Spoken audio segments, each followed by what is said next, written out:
মঞ্জুর হয়নি। আরেকটি বিষয়, বিপ্লবী ছাত্র যুব আন্দোলনের প্রাক্তন সহসভাপতি বিশ্বনাথ মাহান্ত, যা আমাদের রাজনৈতিক কর্মকাণ্ড শ্রমিকের সাথে একাত্মতা হও, কৃষকের সাথে একাত্মতা হও এবং গণতান্ত্রিক বিপ্লব সফল করো। অর্থাৎ আমরা যে রাজনীতি তুলে ধরি কেবলমাত্র বিশ্ববিদ্যালয় বুদ্ধিভিত্তিক কচ্ছানোর জায়গা নয়, ক্ষুদ্র শ্রেণীগণ্ডি ভেঙে শ্রমিক কৃষকের সাথে শ্রেণীচ্যুত হওয়ার মধ্য দিয়ে, একাত্মতা হওয়ার মধ্য দিয়ে কেবলমাত্র গণতান্ত্রিক সরকার সংবিধান রাষ্ট্র প্রতিষ্ঠা করা সম্ভব। তারই কর্মসূচির ভিত্তি হিসেবে বিশ্বনাথ মাহান্ত কৃষকদের সংগঠিত করতে গিয়েছিল।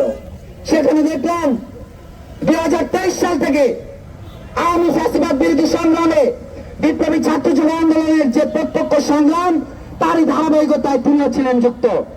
তাকে এখন পর্যন্ত যে ধরে নিয়ে যাওয়া হয়েছে, তাকে জামিন দেওয়া হচ্ছে না। আমরা দেখতে পেলাম আওয়ামী ফ্যাসিবাদের পতনের পর জঙ্গি গোষ্ঠী থেকে শুরু করে নানা শক্তি মুক্তি পাচ্ছে, কিন্তু দেখতে পেলাম আমাদের যে কমরেড, সেই কমরেডকে মুক্তি দেওয়া হচ্ছে না। এর থেকে বোঝা যায় যে আসলে রাষ্ট্র কাকে ভয় পায় আর কাকে ভয় পায় না।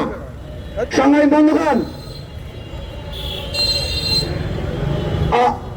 শেষে ইস্যুটা নিয়ে কথা বলা হচ্ছে, পাহাড়ে সেনা শাসন প্রত্যাহার করতে হবে। আমরা বরাবরই বলে এসেছি যে একটি ভূখণ্ডের মধ্যে বিভিন্ন জাতিসত্তার আত্মনিয়ন্ত্রণ অধিকার ব্যতীত একটা গণতান্ত্রিক যে রাষ্ট্র কল্পনা করা সম্ভব নয়। আমরা দেখেছি জিয়া থেকে শুরু করে মুজিব থেকে শুরু করে জিয়া থেকে শুরু করে হাসিনা, খালেদা, এরশাদ, ইন্টারিম সরকার, অন্তর্বর্তীকালীন সরকার থেকে শুরু করে এখনকার বর্তমান সরকার, পাহাড় প্রশ্নে আসলেই তারা বলে বিচ্ছিন্ন হয়ে যাবে। এই ঢাকা বিশ্ববিদ্যালয়ের শিক্ষার্থীরা, ব্যাপক জনগণের মধ্যে একটা চিন্তা আছে, পাহাড়ের জনগণ বুঝি বিচ্ছিন্ন হয়ে যাবে।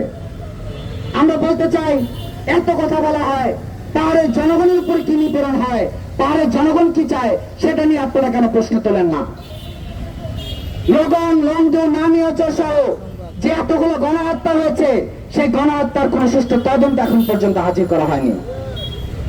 হিউম্যান ফেডারেশনের নেত্রী কল্পনা চাকমাকে তুলে নিয়ে যাওয়া হলো, তার হদিস এখনো পাওয়া যাচ্ছে না। আর ছাত্র দলের কর্মীরা পর্যন্ত তার জাতীয়তাবাদের তুলোধনী বলে, কিন্তু এই জাতীয়তাবাদ কেবলমাত্র বুর্জোয়াদের স্বার্থ রক্ষা করে। এই জাতীয়তাবাদে শ্রমিকের কোনো অধিকার নেই, কৃষকের কোনো অধিকার নেই, মধ্যবিত্তের কোনো অধিকার নেই।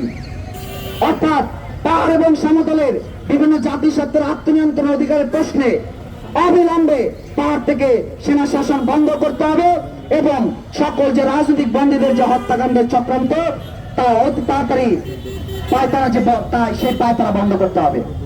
বক্তব্য দীর্ঘায়িত করতে চায় না। সংগ্রামী বন্ধুগণ,